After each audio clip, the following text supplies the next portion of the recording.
अगर आपको भी बिरयानी बहुत पसंद है लेकिन घर पे ठीक से नहीं बनती है, तो ये रेस्टोरेंट स्टाइल वेज दम बिरयानी की रेसिपी सिर्फ आपके लिए है। ऐसे मेरे घर में तो ये बिरयानी सबको बहुत ज़्यादा पसंद है एंड आई एम श्योर कि ये रेसिपी ट्राई करने के बाद ये आपकी भी फेवरेट होने वाली है। बिरयानी बनाते टाइम 2 चीज़ें बहुत इंपॉर्टेंट है, पहला उसका चावल और दूसरा उसका फ्लेवर।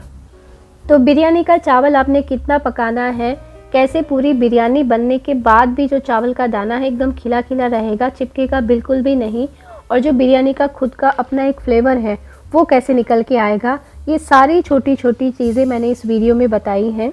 तो बिना स्किप किए पूरी वीडियो को एक बार ज़रूर ध्यान से देखें और गारंटीड आपकी जो बिरयानी है वो पहले ही बार में एकदम परफेक्ट तैयार होगी। So hey guys, this is Preeti from Story of Spices और मेरे चैनल पे आपका स्वागत है। तो चलिए बनाते हैं रेस्टोरेंट स्टाइल वेज दम बिरयानी। तो उसके लिए मैंने यहाँ पे 2 कटोरी भर के बिरयानी का चावल लिया है। बिरयानी का चावल मार्केट में अलग से मिलता है जिसके दाने जो एकदम लंबे लंबे होते हैं। तो एक परफेक्ट बिरयानी बनाने के लिए मेक श्योर कि जो आपका चावल है वो अच्छी क्वालिटी का आप लें। तो अब सबसे पहले हम चावल को धो लेते हैं। तो चावल को आपने एकदम अच्छे से धोना है। ध्यान रखिएगा चावल को एकदम हाथ से रगड़ना नहीं है, बहुत ज़्यादा प्रेशर देके चावल को नहीं धोना है, वरना चावल का जो दाना है वो यहीं से टूटना चालू हो जाएगा। तो 3 से 4 बार चावल को हम अच्छे से धोएंगे जब तक कि उसका जो पानी है वो साफ़ ना निकले। तो यहाँ पे मैंने चावल को 3 से 4 बार अच्छे से पानी से धो लिया है और अब इसके अंदर हम डालेंगे पानी और उसके ऊपर एक ढक्कन लगा देंगे और इसे हम मिनिमम 30 मिनट के लिए छोड़ देंगे। अगर आपके पास ज़्यादा टाइम है तो आप इसे 1 घंटे के लिए भी छोड़ सकते हैं। अब मैंने यहाँ पे 500 ग्राम प्याज ली है और उसको ऐसे लंबा लंबा स्लाइस कर लिया है और दूसरी साइड मैंने तेल को भी गर्म होने के लिए रख दिया था। तो तेल भी हमारा अच्छे से गर्म हो चुका है। तो ये प्याज की जो स्लाइस है इसको हम तेल में डालेंगे। तो यहाँ पे एक साथ सारा प्याज नहीं डालेंगे, 2 बैच में हम इसको फ्राई करेंगे। तो मैंने आधा लिया है अभी और इसे हमें मीडियम आंच पे फ्राई करना है। अगर तेज़ आंच रखेंगे तो प्याज तुरंत जल जाएगा और जले हुए प्याज का स्वाद जो है ना एकदम कड़वा हो जाता है। और अगर कम आंच पे इसे फ्राई करेंगे तो जो हमारा बिरस्ता है ना वो एकदम ऑयली सा तैयार होगा।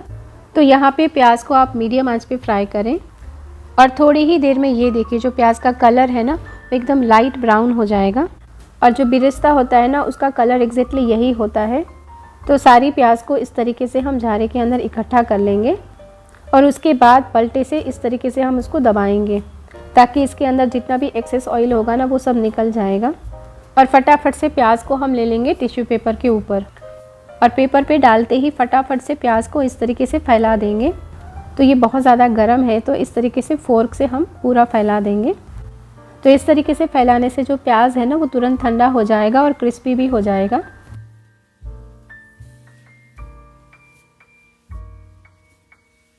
तो ये देखिए ठंडा होने के बाद जो हमारा बिरस्ता है ना वो कुछ इस तरीके से हो जाएगा, एकदम क्रिस्पी सा ये बनेगा। और ये देखिए इसके अंदर तेल बिल्कुल भी नहीं है, एकदम ड्राई सा ये तैयार हुआ है। आप इसे एयर टाइट डब्बे में पैक करके फ्रीज के अंदर 15 से 20 दिन तक इसे स्टोर करके भी रख सकते हैं। अब मैंने यहाँ पे बड़ी साइज़ की एक स्टील की कढ़ाई ली है जिसका जो बेस है वो बहुत ज़्यादा मोटा है। बिरयानी हम इसी में तैयार करेंगे। तो सब्जियों में मैंने यहाँ पे गोभी, मटर और गाजर लिया है। तो इनको इस तरीके से बड़े बड़े टुकड़ों में काट लेना है और इसको हम कढ़ाई में ले लेंगे जिस कढ़ाई में हम बिरयानी बनाएंगे। तो मैंने यहाँ पे एक बड़ा सा गाजर, 10 से 12 फ्लावर के फ्लोरेट्स लिए हैं, आधा कटोरी मटर लिया है और 2 छोटी साइज़ के आलू को छील के मैंने इस तरीके से काट के ले लिया है। इसके सिवाय एडिशनल आप कोई और सब्ज़ी भी ले सकते हैं।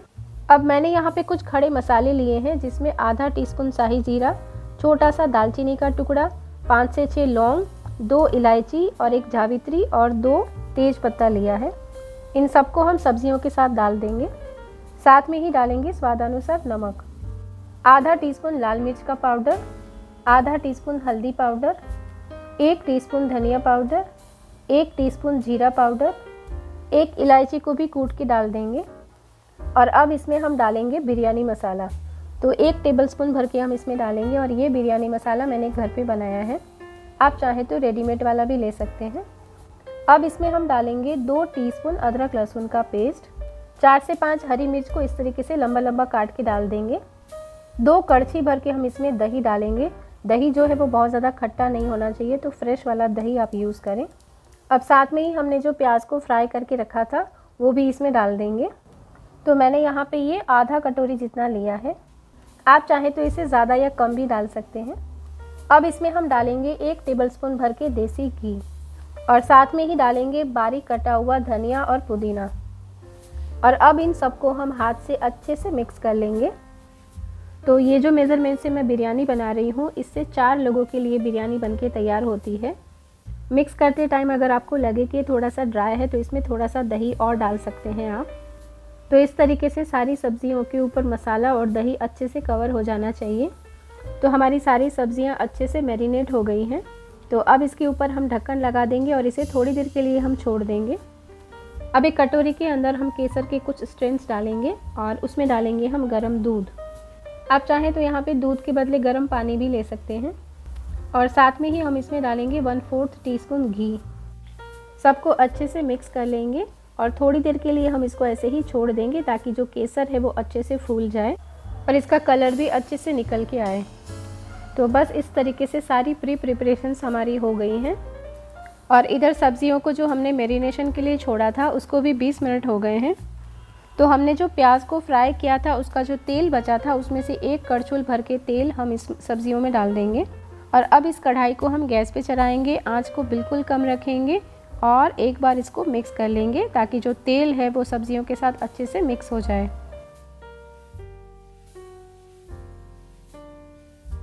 उसके बाद इसके ऊपर ढक्कन लगा देंगे और इसे कम आंच पे हम पकाएंगे। तो एक साइड हमारी सब्जियां पक रही हैं और दूसरी साइड हम चावल चला देते हैं। तो मैंने पानी को गर्म होने के लिए पहले ही रख दिया था। तो अब इसमें हम नमक डाल देंगे और नमक थोड़ा सा ज़्यादा डालेंगे ताकि जो चावल है उसके अंदर भी थोड़ा सा नमक आ जाएगा। फिर इसके अंदर हम कुछ खड़े मसाले डालेंगे। तो मैंने यहाँ पे 1 टीस्पून शाही जीरा लिया है, 1 बड़ी इलायची, 2 छोटी इलायची, 1 दालचीनी का टुकड़ा, 4 से 5 लौंग और 2 तेज़पत्ता। सबको पानी में डाल देंगे। साथ में ही हरी धनिया पत्ती को भी बारीक बारीक काट के डाल देंगे और पलटे से एक बार अच्छे से चला लेंगे।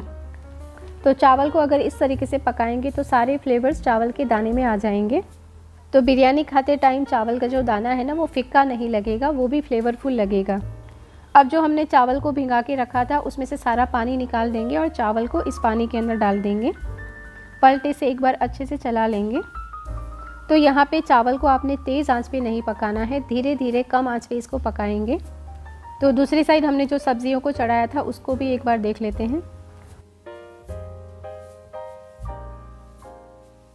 तो सारी सब्जियां थोड़ी थोड़ी सॉफ्ट होने लगी हैं, लेकिन अभी भी इसको टाइम है पकने में। तो वापस से ढक्कन लगा देंगे और कम आंच पे छोड़ देंगे, लेकिन बीच बीच में आप इसको चलाते रहें ताकि नीचे कढ़ाई में ये पकड़े नहीं। तो थोड़ी देर के बाद जो हमारे चावल है ना, ये देखिए कुछ इस तरीके से हो गए हैं। तो हमें इसे पूरा नहीं पकाना है, 70% जितना पकाएंगे अभी। तो चावल को 70% मतलब 70% पकाने का मतलब ये है कि चावल का वो स्टेज जहाँ पे आपको लगे कि अगर अभी 5 मिनट और पकाएंगे तो चावल अभी हो जाएगा पूरा। तो चावल पूरा पके उससे 5 मिनट पहले आपने गैस को बंद कर देना है। तो इस तरह झारे से सारे चावल को निकाल के हम एक बड़ी सी थाली या बड़े से बर्तन में ले लेंगे और चावल को इस तरीके से फैला देंगे। अब इसके अंदर हमने जो सारे खड़े मसाले डाले थे, चाहे तो आप सारे खड़े मसाले यहाँ पे निकाल सकते हैं। तो इस तरीके से ढूंढ ढूंढ के सारे खड़े मसाले में निकाल लेती हूँ ताकि बिरयानी खाते टाइम ये बीच में ना आए। तो एक बार हम सब्ज़ी को भी चेक कर लेते हैं।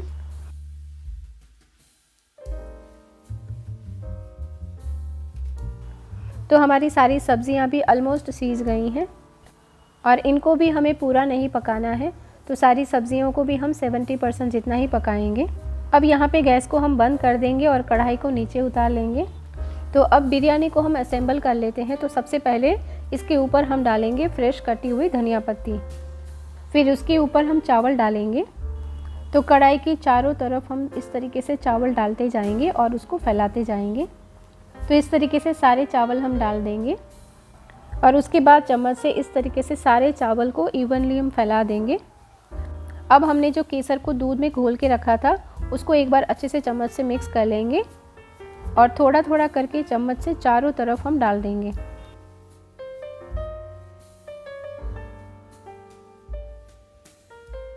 इसके बाद हमने जो प्याज को फ्राई करके रखा था वो भी ऊपर डाल देंगे। तो यहाँ पे आप अपने टेस्ट के हिसाब से कम ज़्यादा जितना चाहें उतना डाल सकते हैं। उसके बाद बारीक कटी हुई हरी धनिया पत्ती डालेंगे, पुदीना को भी बारीक काट के डाल देंगे। तो इस तरीके से हमारी बिरयानी जो है वो कढ़ाई में अच्छे से सेट हो गई है। अब एल्युमिनियम फॉइल का एक टुकड़ा लेंगे और पूरी कढ़ाई को इस तरीके से सील कर देंगे। आप चाहें तो यहाँ पे आटे से भी कढ़ाई को सील कर सकते हैं।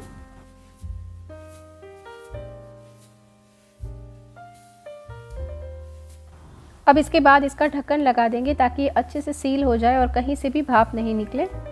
अब गैस को हम चालू करेंगे, उसके ऊपर एक तवा लगाएंगे और तवे के ऊपर इस कढ़ाई को रख देंगे। आंच को पूरा कम कर देंगे और कम आंच पे इसे मिनिमम 15 से 20 मिनट के लिए पकाएंगे। तो इसे पकते हुए 20 मिनट हो गए हैं, तो यहाँ पे गैस की फ्लेम को बंद कर देंगे और इस कढ़ाई को हम ऐसे ही छोड़ देंगे। ध्यान रखिएगा ढक्कन को तुरंत नहीं खोलना है। तो अभी 10 मिनट के बाद हम इसका ढक्कन हटा लेंगे और जो ये एल्युमिनियम फॉइल है इसको भी हटा लेंगे। और ये देखिए जो बिरयानी है वो बिल्कुल तैयार है। आप यहाँ पे चावल के दाने देखो, एक एक दाना ना खड़ा हो गया है, मतलब कि चावल अच्छे से परफेक्टली पक गया है। अब बिरयानी को सर्व करने से पहले इस तरीके से खोला जाता है, मतलब कि पलटे से कढ़ाई की चारों तरफ ऐसे चावल को हटाना है ताकि जो चावल का एक एक दाना अलग हो जाए। तो इस तरीके से हमारी वेज बिरयानी तैयार है। तो देखा कितना आसान है इसे घर पे बनाना। बस कुछ छोटी छोटी चीज़ें आपने ध्यान रखनी है। अगर ये छोटी छोटी चीज़ें आपने एकदम परफेक्टली कर ली तो आपकी बिरयानी पहली ही बार में एकदम परफेक्ट बनेगी। आप इसे रायता, प्लेन दही या तो कोई भी मनपसंद ग्रेवी के साथ सर्व कर सकते हैं। तो फ्रेंड्स, आपको ये वेज बिरयानी की रेसिपी कैसी लगी नीचे कमेंट बॉक्स में ज़रूर बताएं। अगर अच्छी लगी वीडियो को लाइक करें, बहुत अच्छी लगी इसे अपने फैमिली और फ्रेंड्स के साथ शेयर करना ना भूलें। तो इस वीडियो को यहाँ तक देखने के लिए आपका बहुत बहुत धन्यवाद। फिर हम मिलेंगे बहुत ही जल्दी एक नई रेसिपी के साथ।